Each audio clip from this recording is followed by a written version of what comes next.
அன்புடன் ஒரு mini vlog பார்க்கலாங்களா? இந்த மலைக்கு ஏற்ற மாதிரி ஒரு சூப்பரான ரெசிபியோட தான் இன்றைக்கி வந்திருக்கேங்க.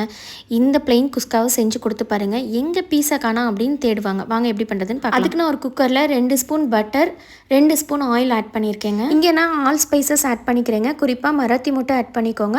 அந்த ஃப்ளேவர் இன்னும் நல்லாயிருக்கும். 2 பெரிய வெங்காயம் சின்னதாக சாப் பண்ணி ஆட் பண்ணிக்கலாங்க.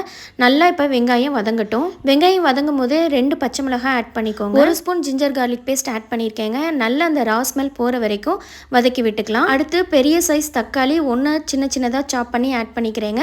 தக்காளி நல்லா வதங்கட்டும். இப்போ தேவையான அளவு உப்பு போட்டு நல்லா வதக்கி விட்டுக்கலாம். அடுத்ததான் மசாலா கொஞ்சம் மஞ்சத்தூள், 2 ஸ்பூன் மிளகாய்த்தூள், 1 ஸ்பூன் தனியாத்தூள், 1/2 ஸ்பூன் கரம் மசாலா போட்டு எல்லாத்தையுமே நல்லா ஒரு மிக்ஸ் கொடுத்துக்கலாங்க. இப்போ ஒரு கைப்பிடி அளவு கொத்தமல்லி தலையை ஆட் பண்ணிக்கிறேங்க. என்கிட்ட புதினா இல்லை, இருந்தால் புதினா தலையும் ஆட் பண்ணிக்கோங்க. இப்போ இதெல்லாத்தையும் நல்லா மிக்ஸ் கொடுத்துக்கலாம். இன்னைக்கு 1 கப் பாஸ்மதி ரைஸ்க்கு 1.25 கப் தண்ணி ஆட் பண்ணிக்கிறேங்க.